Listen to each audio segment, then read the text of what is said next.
At a secret location in Phnom Penh, the files containing details of atrocities committed by Pol Pot and the Khmer Rouge. From brutal regimes to oppressive rule, these dictators have wielded immense power, often with devastating consequences for their people and the world. Barely 6 weeks after Tojo became premier, the Pacific world was plunged into a cataclysmic war. I'm James Hanson, and today we're diving into the chilling legacy of some of the deadliest rulers of all time. These aren't just political leaders, they're figures who were behind some of the most horrific genocides, systematic murders, blockades, brutal wars, and policy reforms history has ever recorded. So, brace yourself as we uncover the stories of those who shaped history through tyranny and terror. Welcome to our countdown of the top 10 deadliest dictators in history.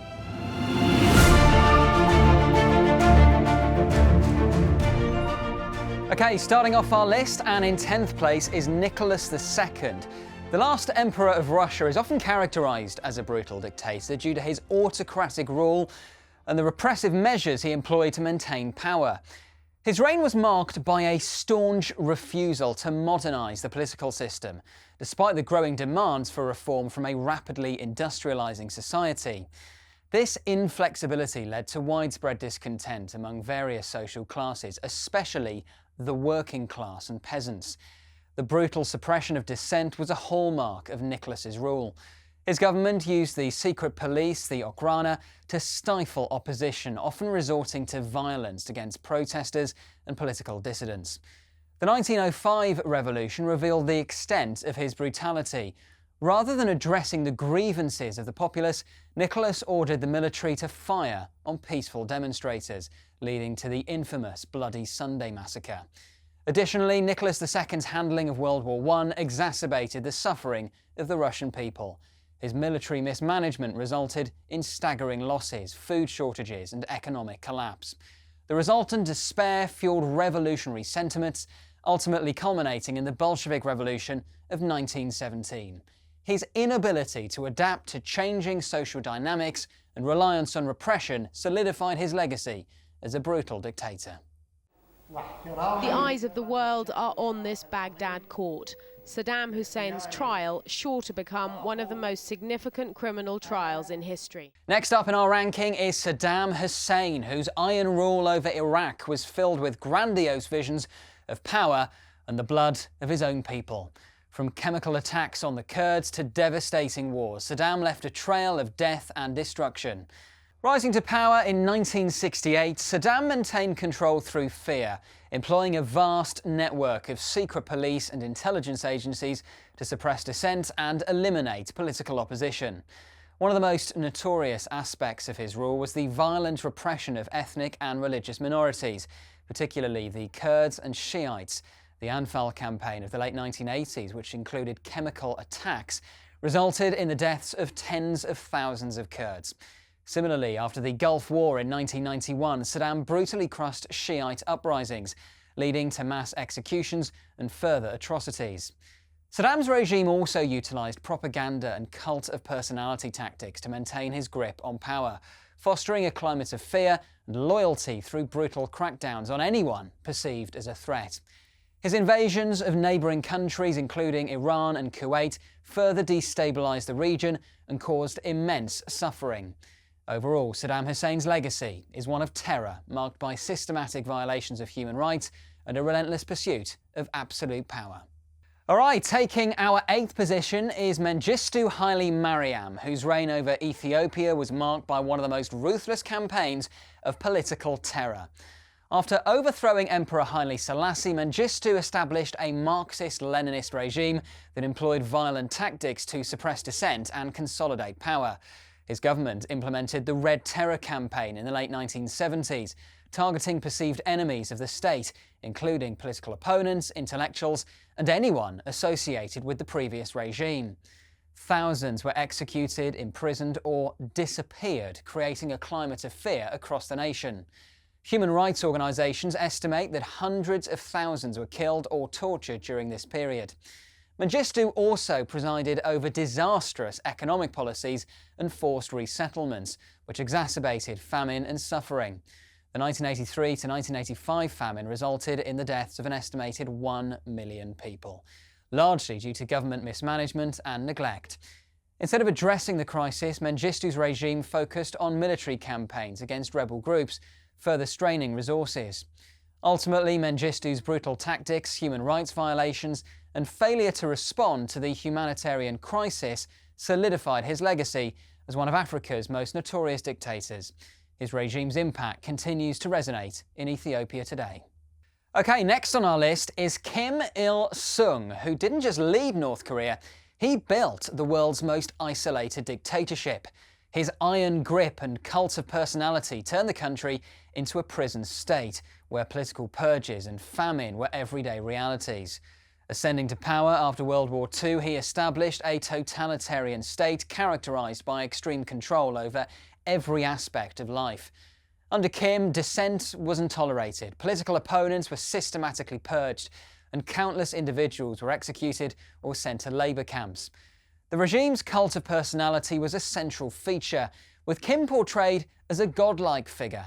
Propaganda permeated society, indoctrinating citizens and ensuring absolute loyalty. The secret police enforced strict surveillance, creating a climate of fear where even minor acts of disobedience could lead to severe punishment. Kim Il-sung's policies also led to widespread famine and economic hardship. His decision to prioritise military spending over agricultural and economic development resulted in devastating food shortages in the 1990s, claiming millions of lives. Additionally, the Korean War of the early 50s, initiated under his leadership, caused immense suffering and loss, with atrocities committed by both sides. The communist-led North Korean army plunged across the line which separated it from free South Korea. Overall, Kim Il-sung's reign was marked by brutality, repression, and a disregard for human rights, solidifying his legacy as one of the 20th century's most notorious dictators. All right, moving on now to Pol Pot, who promised to transform Cambodia into a rural paradise, but instead his radical experiments in social engineering became a nightmare. The killing fields stand as a haunting reminder of the millions who perished under his regime. The leader of the Khmer Rouge in Cambodia from 1975 to 1979, Pol Pot's regime sought to eliminate all perceived threats, leading to widespread purges of intellectuals, professionals, and ethnic minorities. Anyone suspected of disloyalty or Western influence was targeted, resulting in the execution of an estimated 1.7 million people. That's around a quarter of Cambodia's population, through mass killings, forced labour and starvation. Up to 2 million Cambodians, a quarter of the population, died either from disease, starvation, or murdered in the notorious killing fields. Under Pol Pot's leadership, urban populations were forcibly evacuated to the countryside in a radical attempt to create a classless society. Cities were emptied, and the inhabitants faced gruelling labour conditions, food shortages, and severe neglect. The regime abolished currency, education, and religious practices, aiming to eradicate any remnants of modernity that contradicted its radical ideology. The brutality of the Khmer Rouge regime extended beyond the killing fields. It included widespread torture and inhumane treatments in prisons like Tuol Sleng, where thousands were imprisoned and executed. Pol Pot's legacy is one of immense suffering and horror, marking him as one of history's most notorious dictators. His rule left deep scars on Cambodian society that endure to this day. The number one war criminal was General Hideki Tojo, wartime premier. Right, we're halfway through our list now, and next up is Hideki Tojo. Tojo was the Prime Minister of Japan during much of World War II, and is often viewed as a brutal dictator due to his role in militarising Japan and orchestrating widespread atrocities across Asia.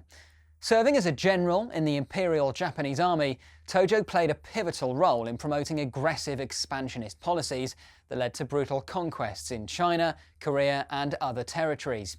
Under Tojo's leadership, Japan's military committed horrific acts, including the Nanjing massacre, where hundreds of thousands of Chinese civilians were killed and countless women were subjected to sexual slavery as comfort women. Tojo's government enforced a regime of terror and oppression in occupied territories, employing torture, forced labour and executions against those who resisted. His authoritarian rule suppressed dissent at home, curtailing civil liberties and enforcing strict control over the population through censorship and propaganda.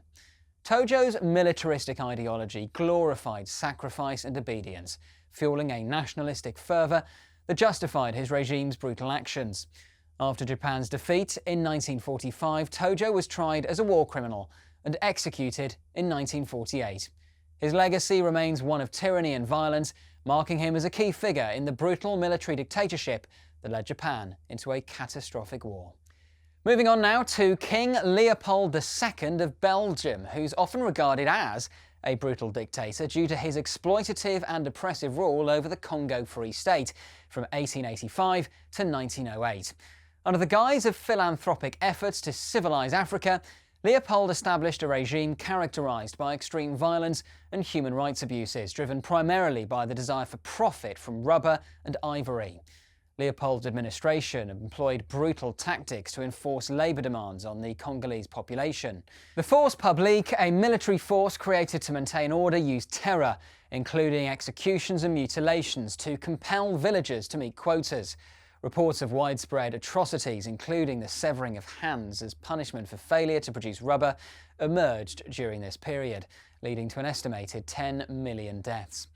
Leopold's policies devastated local communities, stripping them of resources and autonomy. The infrastructure built during his rule primarily served extractive purposes, leading to long-term economic and social disruption. International outrage over the conditions in the Congo eventually forced Leopold to relinquish control in 1908, but the legacy of his brutal exploitation left deep scars on the region.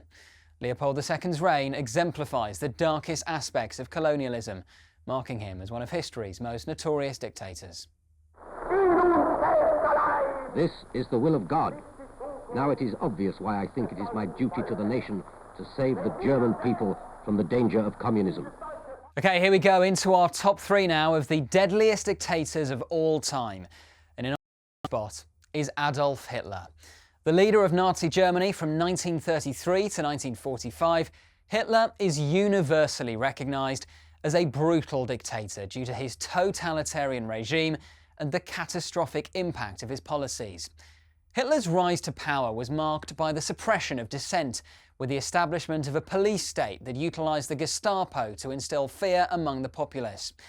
Political opponents, particularly communists and socialists, were arrested, tortured or killed. And then, of course, Hitler's regime orchestrated the Holocaust, a systematic genocide that resulted in the murder of 6 million Jews, along with millions of others, including Roma, disabled people and political dissidents. Concentration camps became sites of unimaginable suffering and death, embodying the regime's brutal ideology of racial superiority. World War II, initiated by Hitler's aggressive expansionist policies, caused unprecedented destruction across Europe and led to the deaths of an estimated 70 to 85 million people. His militaristic ambitions and disregard for human life resulted in widespread atrocities, including massacres of civilians and the implementation of scorched earth tactics. Hitler's legacy is one of terror, violence and hatred, marking him as one of history's most infamous dictators, and his actions continue to serve as a cautionary reminder of the dangers of totalitarianism and unchecked power.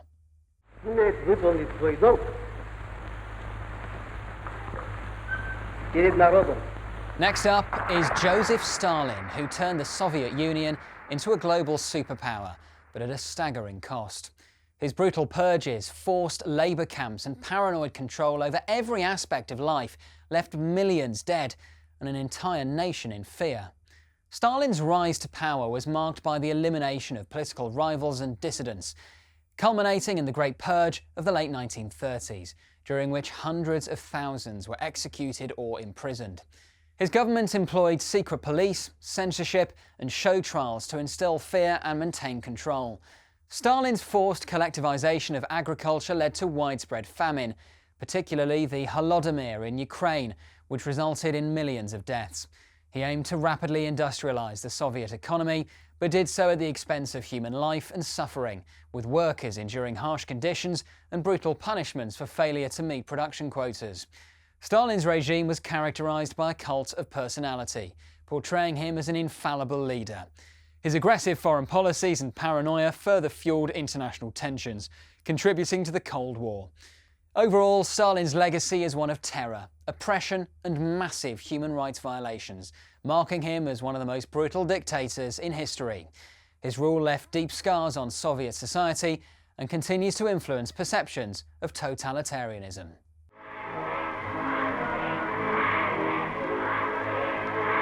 All right, here we are. Taking our top spot as the deadliest dictator in history is Mao Zedong, also known as Chairman Mao, the founding father of the People's Republic of China from 1949 until his death in 1976. Mao implemented a series of radical programs aimed at transforming China into a socialist state, resulting in immense suffering and loss of life. The Great Leap Forward of 1958 to 1962 sought to rapidly industrialise the country through collectivisation and large-scale communal farming. Instead, it led to a devastating famine, causing an estimated 15 to 45 million deaths. Mao's disregard for agrarian practices and local knowledge exacerbated the crisis, with widespread starvation and suffering across rural areas. Then, the Cultural Revolution of 1966 to 1976 further showcased Mao's brutality as he targeted intellectuals, perceived enemies, and traditional culture. Millions were persecuted, imprisoned, or killed, and societal chaos ensued as Red Guards carried out violent campaigns against dissent. Mao's authoritarian rule stifled dissent, promoted a cult of personality, and utilised propaganda to control public perception. His legacy is marred by human rights abuses, widespread poverty, and a staggering death toll, solidifying his position as one of history's deadliest dictators. And there you have it. That wraps up our list of the top 10 deadliest dictators of all time. As always, if you enjoyed this video, make sure you hit that like button and subscribe to the channel, Times Radio History, and I'll see you next time. Goodbye.